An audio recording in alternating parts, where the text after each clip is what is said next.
Ay guys, wala na daw ahon. Ayan, kita nyo ba yan? Ayun no. Ang linya budol to talaga itong mga tropa kong bikers oh.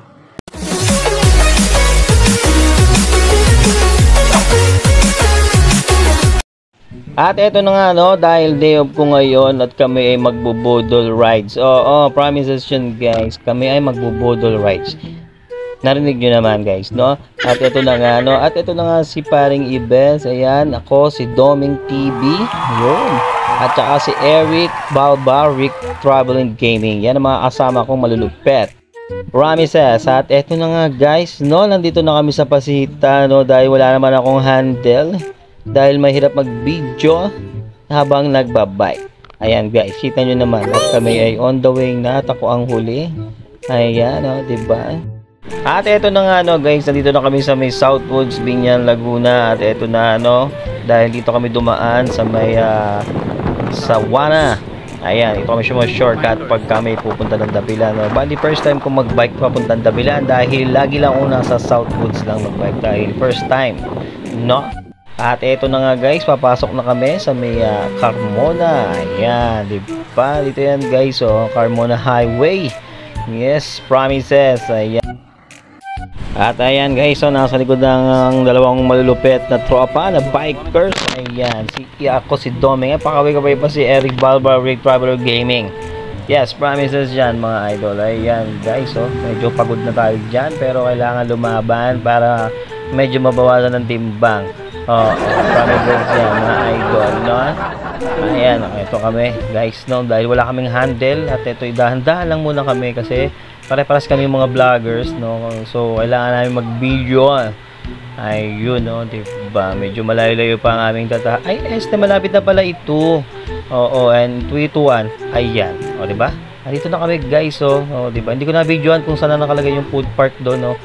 Pero, wala na sila dito. Ito yung dating Dapilan na masagana, masaya. Ay, maraming tao ngayon. Ayan na siya. Wala ng tao at may harang na. Ayan guys, ito po yung Dapilan ngayon, no? Napakatahimik na at dahil wala ng mga food park, no? Andun na sila sa may bandang na malapit na sa highway. Ayan, naghihintay lang kami dito at papahinga ng bahagya. Ayan, no? Bawal na rin kasi pumasok dyan. At ito na nga ang pinakahihintay ng lahat ng tinatawag na budol rides, no? Wala naman daw masyadong ahon dito pero parang duda na ako. Ayan, eto na kami guys, let's go. Akit kami dun sa bundok na yun dahil dun kami magpapahinga at magpo-food trip. Promise na yun guys, kaya pala talagang tinadayo para ka talagang nasa New Zealand. Oo, diba guys, so diba nakaka-refresh talaga dito guys, no? Ang ng simoy ng ng baka yun. Syempre natural lang yun, no? Nature ba? Ayan guys, so, diba feeling biker siya, no? Diba? Nipis naman ng gulong ko kaya lugi ako sa kanila dahil set up yung kanilang mga bike. At eto na guys, ang pinakahintay ang palusong. Ayan, no? Ayan na. Ito yung tinatawag na budol rides. Ayan guys, tingnan nyo naman. Ayan, pataas yan guys. Ayan, diba? Hindi ko alam kung kakayanin to pero ayan guys, tingnan nyo na, hirap na ako, no? Hirap na ako mag-video. Parang Eric, oh. Taas. Hindi kaya to guys. Hindi ko kaya guys. Ang taas. Grabe, oh. Hindi kaya.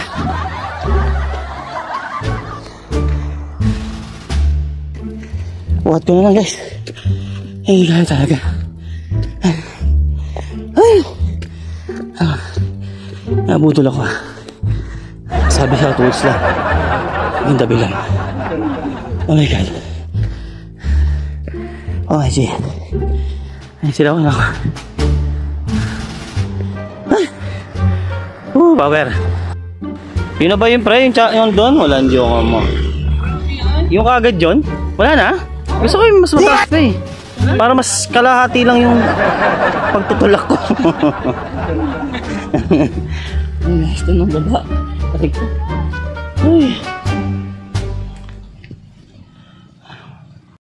Ay guys, wala na daw ahon. Ayan, kita nyo ba yan? Ayun no. Nalinya budol to talaga itong mga tropa kong bikers. Wala daw guys. So ano bang hinihintay natin? Tayo magtulak na. Let's go. So tiyo mo, nabudol ako ng mga tropa ko. Wala na daw. Alang may sira pala talaga itong bike. Wala sa tono. Yung pinakahuli para makaakyat. Nagkakalas. Tapos doggy oh. Yan, kakain kami dito guys. Ito yung napakaganda dito. Kita mo San Pedro. Yan yung Robinson oh.